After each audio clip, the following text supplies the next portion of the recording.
Una simple denuncia por agresión, sin que llegue a juzgarse, sirve para alejar al menor de su padre, sea al final o no del procedimiento culpable, pero se le aleja de forma inmediata, ya que la presunción de inocencia no existe para los hombres en cuestión de violencia de género.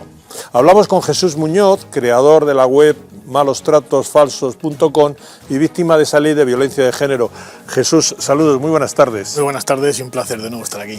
Qué tragedia, dentro de lo que es la tragedia en sí que supone todo el tema de la violencia de género, pero hoy como es el Día del Padre, esta tragedia de ver separados a padres de hijos cuando simplemente se ha iniciado un procedimiento y no se sabe cómo va a acabar. Pues ese es el pan nuestro de cada día desde el año 2004. Me gustaría empezar con unas cifras que son aterradoras, y es que desde el año 2004 llevamos más de 2.200.000 denuncias, de las que el 80% de los hombres hemos terminado siendo inocentes.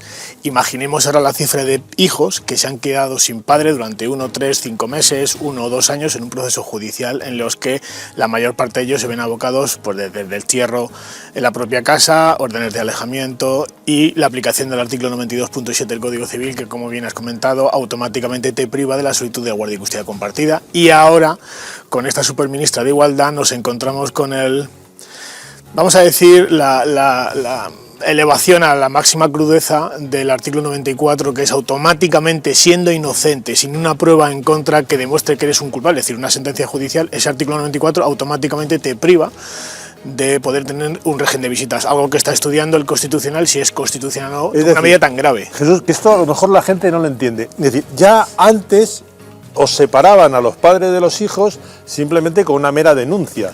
Pero es que ahora ya en ese proceso, hasta que al final del procedimiento se decida, que puede tardar meses o años, si uno es culpable o no, ni siquiera se le deja visitar al hijo. Efectivamente, en esa aplicación del artículo 94, el Ministerio Fiscal, que sabemos quién lo dirige, pues puede aplicar a petición propia la enervación de ese artículo 94 y automáticamente en la mera denuncia, repito, que no hace falta un proceso judicial donde tengas una condena, sino en las propias medidas cautelares. Ya he visto medidas cautelares desde Navid, también soy el vicepresidente de dicha asociación, y lo que hacen esas medidas cautelares es alejarte de tu hijo sin ni siquiera un régimen de visitas digno, ya no solamente como padre, sino que a ese hijo le has estigmatizado y le has extirpado un padre que le hace un beneficio que a lo largo de la historia creo que ha quedado constatado en las familias, ¿no? Jesús, hemos visto recientemente el caso del hijo menor de Juana Rivas, como el tribunal italiano ha reconocido, yo no sé si explícitamente o no, que existía un fenómeno claro de alienación parental. En España se sigue sin querer reconocer que una madre le puede comer al tarro a su hijo durante meses o durante años contra su padre, le llame usted como le llame a ese proceso. A ver, etimológicamente y a lo largo de la historia siempre hemos conocido la palabra vulgarmente, que se llama malmeter. Todos hemos malmetido de una buena o a la mala manera, y aunque estamos en horario infantil, ¿quién no le ha hecho creer, por ejemplo, a sus hijos que existe el San Jacinto Pérez, los Reyes Magos? Es decir, de una manera favorecedora de crear una ilusión, se dice a ciertas personas y se manipula la creación de una figura positiva para los niños.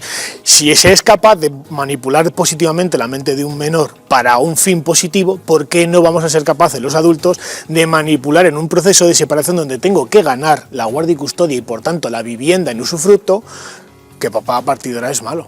Porque va a tener otra familia, porque ha conocido a otra persona, porque vas a ser una persona de segunda, papá nunca te ha querido, y eso se ha llamado malmeter. Ahora hay gente que le ha llamado alienación parental, conflicto de lealtades. Lo que sí es verdad es que se produce un maltrato psicológico, y no lo dice ni Jesús Muñoz, ni supongo que 7N, sino que diferentes entidades internacionales y entidades médicas han llegado a reconocer, y así se está legislando en muchos países de Latinoamérica, que el maltrato psicológico es la alienación parental. Y hemos visto un caso reciente, como muy bien comentabas, en el caso de Juana Rivas. Por fin la justicia italiana y los servicios especializados en psicología infantil han determinado que una frase que ha dicho el niño demoledora: mamá me alienaba, o mamá me comía la cabeza para que pensara mal de papá. Yo creo que ese es un resumen de lo que se ha luchando durante muchos años, especialmente del año 2004, ¿no? Donde todos los hombres hemos pasado a ser de menos padres, porque se dedicamos al cuidado de la familia, a violadores y maltratadores para este gobierno. Cuando ocurre esta situación, Jesús, después, por todo esto que estamos comentando, ¿Cómo se establecen, por tu conocimiento, por el conocimiento de otros padres, cómo son esos reencuentros si es que llegan a producirse? ¿Qué grado de dificultad para armonizar de nuevo encontráis? Pues mira, sin irme mucho más lejos, voy a exponer brevemente mi propio caso. Yo, en un proceso judicial donde pasé de ser una persona normal, ciudadano cualquiera, pasé a ser considerado por este país en el que pago impuestos, en el que consideré que tenía derechos, pasé a ser considerado un terrorista de Al-Qaeda. En enero del 2008 dejé de ver a mi hijo. Mi hijo me conoce el 21 de mayo del 2020, 13 años sin un padre. No hace falta que diga el destrozo emocional, psicológico y la falta de valores con rigor de familia a lo que a una persona así se le llega a sufrir, ¿no? El reencuentro es tan sumamente duro que yo lo he comentado en algunas ponencias o charlas que he dado. Muchos padres hemos necesitado ayuda psicológica, porque ¿cómo vuelves a dar un abrazo a una persona que no conoces? Mi caso es de los más extremos porque son 13 años, pero imaginemos papás, y cuando digo papás hay cantantes, futbolistas, jugadores que no salen a la luz pública porque bueno, hay unos intereses económicos de por medio, pero imaginemos lo que supone para un niño de 3 o 5 años pasar entre 6 meses, 2 años, 5 años sin la figura paterna, con todo lo que conlleva en el crecimiento personal y en el desarrollo emocional de un menor, que es tan importante la figura paterna como la materna. Y si queréis os describo unos breves consecuencias de lo que supone crecer sin figura paterna. Breves. Sí, son muy breves. Es una lista muy larga, pero voy a leer algunos. Que veo que vienes cargado de papeles. No, pero son muy... es que me gusta ser riguroso a la hora de dar datos. Venga. Crecer sin figura paterna tiene veces más riesgo de padecer ansiedad y depresión, 5 veces más de tentativas de suicidio, 4 veces más de riesgo de pobreza, 2 veces más de padecer problemas endocrinos, se doblan las tasas de abandono escolar, 7 veces más de riesgo de sufrir embarazos no deseados, 1,8 veces más de mortalidad infantil. Y podría seguir con un listado enorme, pero por ejemplo, en un estudio que se ha realizado, por ejemplo, por el doctor Warren Farrell a lo largo de 30 años en Estados Unidos, se llegó a investigar en asesinatos entre 5 y 50 muertes, la típica persona que entra en una universidad, en un cine y asesina entre 5 y 50 personas. Pues de los 28 grandes asesinatos estudiados en ese estudio, 26 crecieron sin figura paterna. El 68% de las mujeres que están en prisión crecieron sin figura paterna. Es decir, el historial de delincuencia que figura en los estereotipos, ¿no?, de adolescentes y personas que han cometido delitos, la figura paterna creemos, y así lo evidencian diferentes estudios, es sumamente importante. Por eso este ministerio se ha involucrado demasiado en destrozar la familia y evidenciar que no existe una figura paterna. Quiere generar futuros delincuentes. Una última cuestión, Jesús. Cuando se produce el reencuentro, ¿alguien pide disculpas? ¿Alguien pide perdón por parte de la justicia, de los servicios sociales, de la administración? Fíjese, Antonio, ya no buscamos que los propios padres pidan disculpas las entidades públicas, la justicia, la policía, el sistema pida disculpas a los padres, pero sí que se pida, por ejemplo, disculpas a nuestros hijos, a los que se les ha privado de algo tan sumamente importante, porque la mayor parte de ellos pasan verdaderos dramas psicológicos, privados de algo que nadie debería haber podido impedir. Y podemos estar de acuerdo en que incluso una persona que estuviera condenada, y no lo contemplo como tal, pudiera retirársele la figura del padre durante una temporada, pero estamos hablando de que de los 160.000 hombres que son denunciados al año, prácticamente al 80% se le priva de tener un hijo. Te invito a que te quedes con nosotros. Un placer. Porque también hay quien se queda sin su hijo, sin ser declarado culpable, y hay también quien se declara culpable, pero también se queda sin ver a sus hijos. Simplemente se declara culpable por miedo a la cárcel. La Asociación de Hombres Maltratados denuncia que detrás de las numerosas sentencias de conformidad que se registran en los juicios por violencia, son muchos los hombres que terminan aceptando una condena mínima con tal de no ir a prisión. Así, de las 10.000 condenas del último trimestre de 2022, la Asociación de Hombres Maltratados estima que un 80% fueron por conformidad. Pero esta conformidad puede llevar aparejadas serias consecuencias que generalmente no suelen ser adecuadamente explicadas. Clara Casero es abogada de la Asociación de Hombres Maltratados. Clara, saludos, muy buenas tardes. Buenas tardes. Supongo que entre algunas de esas consecuencias que nos vas a contar está la separación de padres e hijos. Sí, efectivamente, esa es la primera consecuencia que muchas veces, pues, lo dije, hace unas semanas, ¿no?, que Al final, bueno, pues cuando uno es denunciado y va directamente al calabozo, pues una persona normal y se encuentra en una situación que, lógicamente, si no tuviéramos esta ley no estaría en ella, pues bueno, lo que le vienen a decir, y así nos lo dicen a nosotros, es que pues tienen que conformarse con, bueno, pues con la condena que corresponda, y lo único que quieren es pues irse de allí cuanto antes. Lo que efectivamente no les cuentan, y esto no es que lo diga yo, es que lo dicen pues prácticamente todos las personas que contactan con nosotros, es que no les dicen no les explican esas consecuencias, ¿no? Que es como muchas veces hemos repetido, bueno, pues ese protocolo, ¿no? Que se activa de manera automática, que es, bueno, pues la suspensión del régimen de visitas. Obviamente ya pues no se va a poder optar a una custodia compartida, y esto no es cuestión de semanas, sino incluso puede bueno, pues prorrogarse a meses, hasta que esa persona pues salga absuelta en ese caso, ¿no? Bueno, en este caso hasta que cumpla la condena, ¿no? Entonces, efectivamente, se le explican las consecuencias penales, se les quita un poco de importancia, pero quizá lo más importante son esas consecuencias civiles y esas medidas paternofiliales, que son las que realmente afectan tanto a ellos como a sus hijos, ¿no? Que se ven privados de esa relación. Explícanos un poco, porque la gente, obviamente la que no está en esto, lo de la conformidad quizá no lo entiendan muy bien.